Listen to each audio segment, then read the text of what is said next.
ইরানের রাষ্ট্রদূতের দেখা মিলল বাংলাদেশে। তার কথাগুলো শুনে অনেক ভালো লাগলো। আপনারাও শুনে যান তার কথাগুলো। ইনশাআল্লাহ সবাই ভিডিও শেষ পর্যন্ত দেখবেন। যুক্তরাষ্ট্র ও ইসরায়েলের অব্যাহত হামলা আর যুদ্ধের দাবামায় বিপর্যস্ত ইরান। 5 দিনের যুদ্ধ শেষে সবশেষ পরিস্থিতি পরবর্তী করণীয় তুলে ধরতে গুলশানে ইরানি রাষ্ট্রদূতের সংবাদ সম্মেলন। রাষ্ট্রদূত জলিল রহিমি জাহানাবাদী যুদ্ধের সময় সমর্থন ও সহমর্মিতার জন্য বাংলাদেশের সরকার ও জনগণের প্রতি কৃতজ্ঞতা জানান। তার ভাষ্য, সব আইন অবজ্ঞা করে আক্রমণ চালানো হয়েছে ইরানে, যেখানে আত্মরক্ষামূলক লড়াইয়ে সামিল হয়েছে পুরো দেশ। রাষ্ট্রদূতের প্রত্যাশা, এই আগ্রাসী শক্তির নিন্দা ও প্রতিবাদ জানাবে বাংলাদেশ।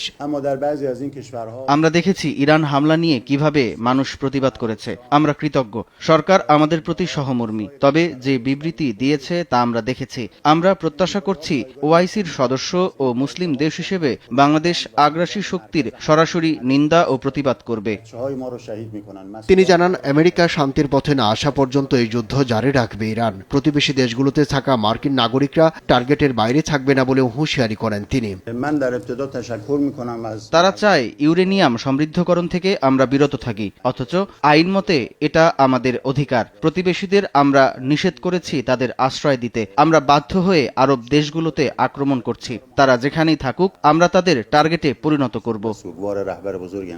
দেশটির সর্বোচ্চ নেতা আয়াতুল্লাহ খামেনি পালিয়ে না গিয়ে মানুষের পাশে ছিলেন জানিয়ে জাহানাবাদী বলেন, ইরান দীর্ঘমেয়াদে এই যুদ্ধ চালানোর সক্ষমতা রাখে। তবে প্রতিরক্ষা চুক্তি না থাকায় চীন সরাসরি তাদের পাশে দাঁড়াতে পারছে না।